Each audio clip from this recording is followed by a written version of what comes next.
تم نہیں جانتی ضلع بے بسی کسے کہتے ہیں، تم نے بے بسی دیکھی ہی نہیں۔ مراد عالم کا لہجہ گم سا تھا، وہ اٹھ کر بیٹھ گیا۔ جانتی ہو بے بسی کسے کہتے ہیں؟ لہجہ نرم تھا جبکہ بے تاثر لہجہ اب درد سے چور تھا۔ بے بسی کا عالم اسے کہتے ہیں جب آپ کے سامنے آپ کی زندگی جا رہی ہو، کوئی ایسی شخصیت جس کے بنا رہنے کا تصور ہی روح لرزا دے اور وہ ہاتھوں میں دم توڑ دے۔ جانتی ہو ضلع، تم بے بسی کا مطلب ابھی نہیں جانتی، نہ ہی تم ابھی بے بس ہو۔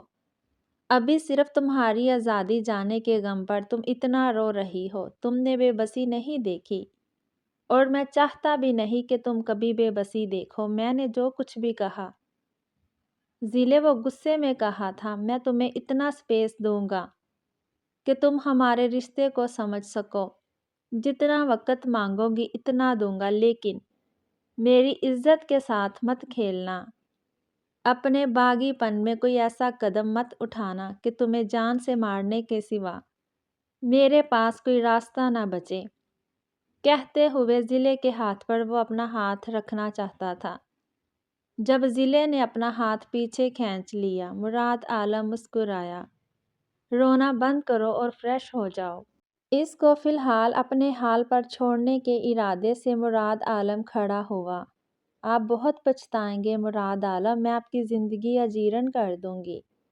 نفرت سے کہا، تمہارے ساتھ نکاح میں تمہاری اوٹ پٹانگ حرکتیں بھی قبول کر لی ہیں میں نے۔ ضلع، وہ بول کر مسکرایا اور کمرے سے نکل گیا۔ نہ جانے کیوں نکاح کے بعد ضلع پر غصہ بالکل ماند پڑ گیا تھا۔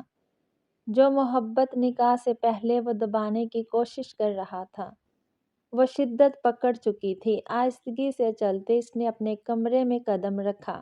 اسی لمحے جیب میں رکھا موبائل بجا۔ فون پر نمبر پہچانتے اس کے تاثرات سخت ہوئے۔ ڈیٹیلز مل گئی ساری۔ اپنی شرٹ کے بٹن کھولتے شرٹ بیڈ پر اچھالی اور گردن کو ایک جھٹکا دیا۔ گڈ، مجھے ای میل کروا بھی۔ بیڈ پر بیٹھتے اپنا لیپ ٹاپ اٹھایا۔ کال بند کرتے وہ اپنا پرسنل لیپ ٹاپ کھولنے لگا۔ جب دوبارہ فون بجا، نمبر دیکھے بنا کال اٹھا کر فون کان سے لگایا، لیکن جب 2 منٹ تک آگے سے کوئی آواز نہ آئی تو چونک کر نمبر دیکھا۔ او تو تم ہو اینی۔ بے اختیار وہ مسکرایا تھا، لیکن آگے سے اینی کی غصے سی دہکتی آواز پل بھر کو مراد عالم کو فکر مند کر گئی۔ تم نے نکاح کر لیا ہے مراد؟ اس کے سوال پر مراد عالم نے پریشانی سے ماتھا مسلا۔ اتنی سادگی سے کرنے کا مقصد ہی یہی تھا کہ اینی کو حقیقت کا علم نہ ہو۔ اینی میری بات، وہ بول ہی رہا تھا جب اینی اس کی بات کاٹ گئی۔ مراد عالم، میں صرف سچ سننا چاہتی ہوں۔ ایک ایک لفظ پر زور دیا۔ اوکے فائن، کیا میں نے نکاح اس سے بس۔ مراد عالم کے جواب پر اینی مصنوعی ہنسی۔ Well done, very well done. Murad Alam, تو کیا 3 سال سے تم میرے ساتھ ٹائم پاس کر رہے تھے؟ Bloody damn it, how dare you! تم مجھے وقت گزاری کے لیے استعمال کرتے رہے۔ اینی بری طرح چیخ رہی تھی جب مراد عالم نے زوردار مکہ بیڈ پر مارا اور غصے سے گرایا۔ Just shut your mouth Annie, shut your mouth. کیا یوز کیا ہے میں نے تمہارا؟ کبھی ہاتھ بھی لگایا ہے تمہیں ان 3 سالوں میں؟ محبت کرتا ہوں میں تم سے۔ تمہیں کتنی بار سمجھاؤں یہ بات، بار بار یہ سب بول کر تم مجھے اپنی زندگی میں میری حیثیت کا تعین کرواتی ہو۔ تو ٹھیک ہے، باڑ میں جاؤ۔ وہ غصے سے چلاتے فون کاٹنے لگا تھا جب اینی کے پکارنے پر ٹھہر گیا۔ آئی ایم سوری مراد، لیکن تمہیں اب بھی صرف اپنی تکلیف کی پرواہ ہے، لیکن تمہارے نکاح کی خبر سن کر مجھ پر کیا گزری ہے اس کا اندازہ ہے تمہیں؟ اینی کا کہنا تھا کہ مراد عالم کے ہونٹ مسکرائے۔ تمہیں میں نے پہلے آگاہ کیا تھا کہ میں ضلع سے نکاح کروں گا اور اسے اپنی محبت کا اسیر بھی کروں گا۔ تمہیں سب معلوم ہے اینی، تم سے کچھ نہیں چھپایا میں نے۔ تم جانتی ہو ضلع سے نکاح کے پیچھے میرا کون سا مقصد ہے؟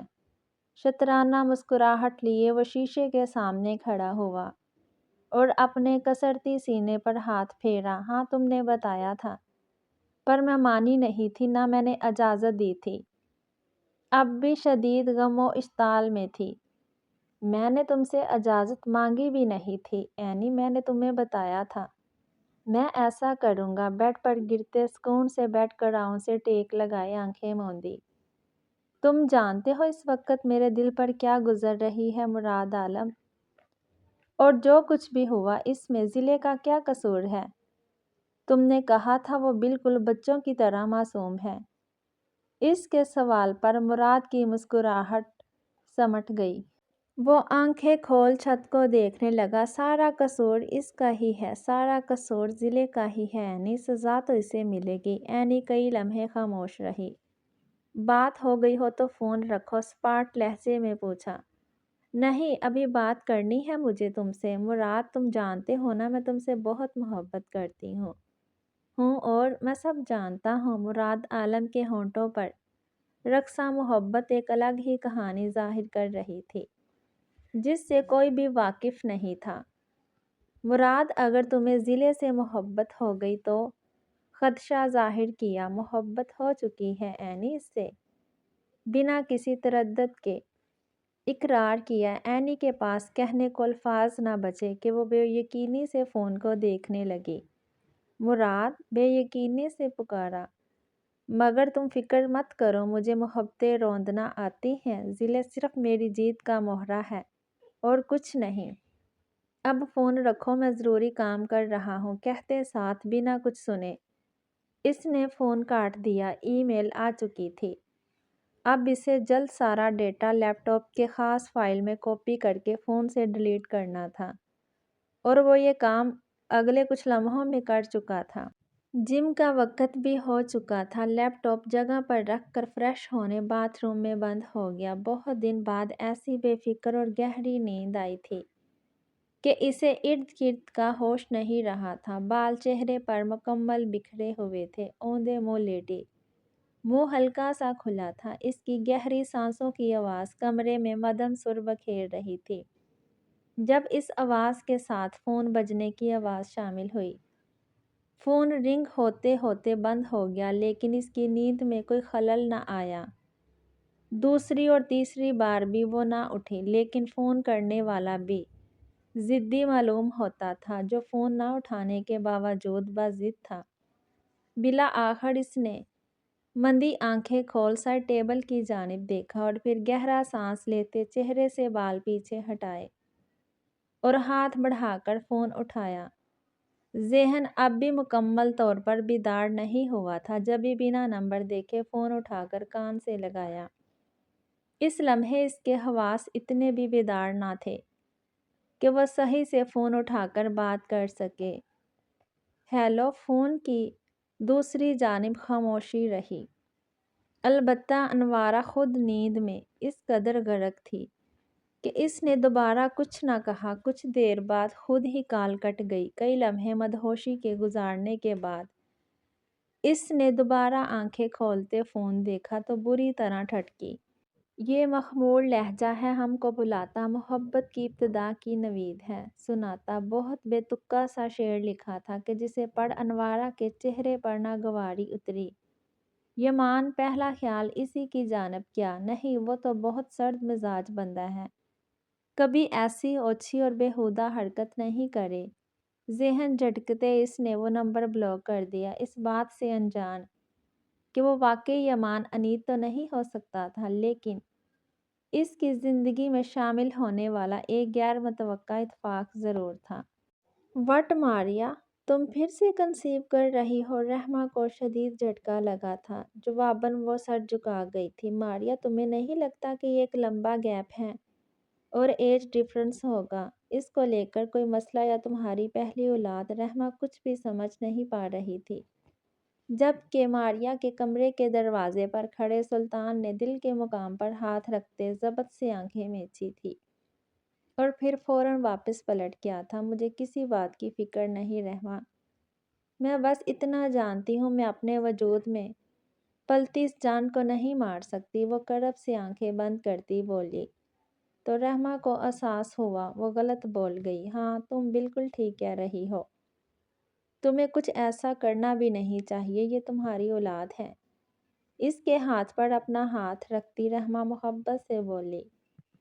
رحمہ اگر میں مر گئی تو میرے بچوں کا کیا ہوگا؟ وہ اذیت کی انتہا پر تھی کہ رحمہ بے یقینی سے اسے دیکھنے لگی۔ کیسی بکواس کر رہی ہو، پاگل ہو گئی ہو؟ رحمہ نے فوراً جھڑکا۔ مجھے لگتا ہے میرے پاس زیادہ وقت نہیں ہے۔ تو میرے بعد میرے بچوں کا کیا ہوگا؟ رحمہ کا دل اس کی باتوں سے خوف زدہ ہونے لگا تھا۔ اس کی آنکھوں کے گرد نمایاں ہلکے زرد رنگت اور پتلے بال، وہ کہیں سے بھی تو اس کی دوست نہیں تھی۔ پہلے جو اس کی آنکھیں شرارت سے چمکتی تھی، اب ان میں ورانیت کا ڈیرا تھا۔ تمہیں کیا ہو گیا ہے ماریا؟ تمہاری ایسی حالت کیسے ہو گئی؟ تکلیف سے رحمہ کی آنکھیں چھلک پڑی تھی، لیکن درد و وبال کی کھائی میں اسے ماریا کے جواب نے دھکیلا تھا، جب اس نے بالکل عام سے لہجے میں مسکراتے جواب دیا۔ محبت کھا گئی رحمہ۔ ہاں، وہ محبت پر ہی تو مر مٹنے والی لڑکی تھی۔ مجھے اب جانا چاہیے، کہتے ساتھ رحمہ فوراً کمرے سے نکل گئی تھی کہ مزید اس کی یہ حالت دیکھتی تو دل پھٹ جاتا۔ ماریا ہاتھ اٹھاتی اپنی ہتھیلیوں کو دیکھنے لگی، جن کا رنگ بھی زرد ہو چکا تھا، جب ماضی کی ایک یاد ذہن کے پردے پر لہرائی۔ امی سب سے پیاری ماریا آپی ہے، تو سب سے اچھا دلہا بھی ماریا آپی کا ہوگا۔ آواز میں خوشی اور افسوس کا اظہار تھا۔ اللہ نصیب پیارے کرے۔ مجھے ڈر لگتا ہے نصیب سے۔ آہ، اس کے نصیب کہاں پیارے نکلے تھے۔ ہر لمحے کی اذیت شاید کسی گناہ کے پاداش میں لکھی گئی تھی۔ اور وہ گناہ کیا تھا؟ ہاں، وہ گناہ تھا، بہت بڑا گناہ جو اس سے سرزد ہوا تھا۔ وہ جانتی بھی تھی کہ جو وہ کر رہی ہے وہ گناہ ہے، پر محبت میں اندھی ہو گئی تھی۔ اب نوبت یوں تھی کہ وہ چاہ کر بھی اپنے اس گناہ کی معافی نہیں مانگ پا رہی تھی، نہ ہی ازالہ کر پا رہی تھی۔ یا اللہ، تڑپ کر دہائی لگائی تھی کہ کمرے میں اس کی سسکیاں گونجنے لگیں، کانوں میں ڈاکٹر کی آوازیں گونجنے لگیں۔ ماریا، آپ اس اولاد کو پیدا کرنے کی ضد تو کر رہی ہیں، پر نتائج سے میں آگاہ کر چکی ہوں کہ اس کے نتائج بچے اور آپ کے دونوں کے لیے سنگین ہوں گے۔ آپ کے اور آپ کے ہسبینڈ کے ماں باپ کا بلڈ سیم ہونے کی وجہ سے ایسے مسائل پیش آتے ہیں۔ بہتر یہی ہے کہ بچہ ضائع میں یہ بچہ ضائع نہیں کروں گی، یہ میری اولاد ہے۔ اولاد ہونے کی صورت میں یا تو وہ مردہ ہو سکتی ہے یا پھر معذور، اور آپ کی اپنی جان کو خطرہ ہوگا، کیونکہ بچے کی گروتھ رک چکی ہے۔ مجھے بتائیں، اگر آپ کو کچھ ہو گیا تو بچے کا کیا ہوگا؟ ڈاکٹر کی باتیں اس کے ذہن میں گونجنے لگی تھی۔ اللہ، مجھ سے اتنا کڑا امتحان کیوں؟ کیا میرا گناہ اس قدر بڑا تھا کہ ہر پل ایک اذیت سہتے بھی اس کا مداوع نہیں ہوا؟ میری اولاد کو بچا لیں پلیز۔ ہاتھ اٹھاتے شدت سے روتے اللہ کو پکارا۔ حنان، ذہن نے اچانک ایک نام کو پکارا۔ کیا حنان قبول کریں گے اس بچے کو؟ وہ تو پہلی اولاد سے ناخوش تھے، تو یہ تو معذور۔ اس کا خوف بڑھنے لگا تھا، اسے محسوس ہونے لگا تھا کہ اس کی زندگی زیادہ لمبی نہیں، تو اس کے بعد اس کی اولاد کو کون دیکھے گا؟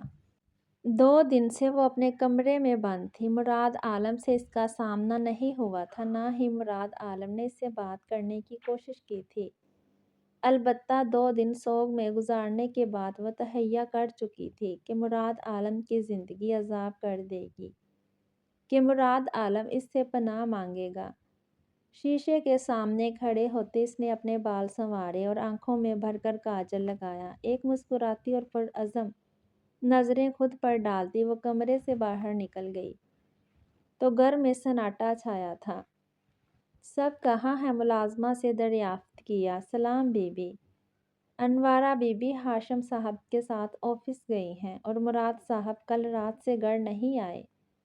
ملازمہ کا جواب سنتے اس نے مسکراتی آنکھوں سے اس بات میں سر ہلایا۔ چلو اچھا ہے، جاؤ تم میرا ناشتہ بناؤ، میں آ رہی ہوں۔ ملازمہ حکم سنتے ہی کچن کی طرف بڑھ گئی اور ضلع اپنے نیک ارادوں کی تکمیل کے لیے مراد عالم کے کمرے کی جانب کمرے میں قدم رکھتے ہی ایک عجیب سا احساس اس کے گرد حصار کھینچنے لگا۔ وہ اسی کمرے میں مراد عالم کے ساتھ مستقبل میں اس کی بیوی کی حیثیت سے رہنے والی تھی۔ یہ سوچتے ہی اسے جھرجھری چڑھنے لگی۔ ناممکن، میں آپ کے ساتھ کبھی نہیں رہوں گی۔ مراد عالم بہت باریکی سے اس کے کمرے کا جائزہ لینے کے باوجود اسے کوئی ایسی چیز نظر نہ آئی جس کو نقصان پہنچانے سے مراد عالم کو تکلیف کا سامنا کرنا پڑے یا اس کی ضرورت آگے محسوس ہو۔ کچھ سوچتے اس نے مراد عالم کے سر ٹیبل کے دراز اور باقی جگہ چیک کیا، پر کوئی ایسی چیز نہ تھی سوائے بھاری رقم کے، اور وہ جانتی تھی مراد عالم کے پاس اتنی دولت ہے کہ اس کا 1% خزانہ بھی گھر میں نہیں جو وہ یہ مال چرا کے اسے تکلیف دے۔ اچانک اس کی نظر مراد عالم کے بیڈ کے نیچے پڑی، جہاں سلور رنگ کا لیپ ٹاپ رکھا تھا۔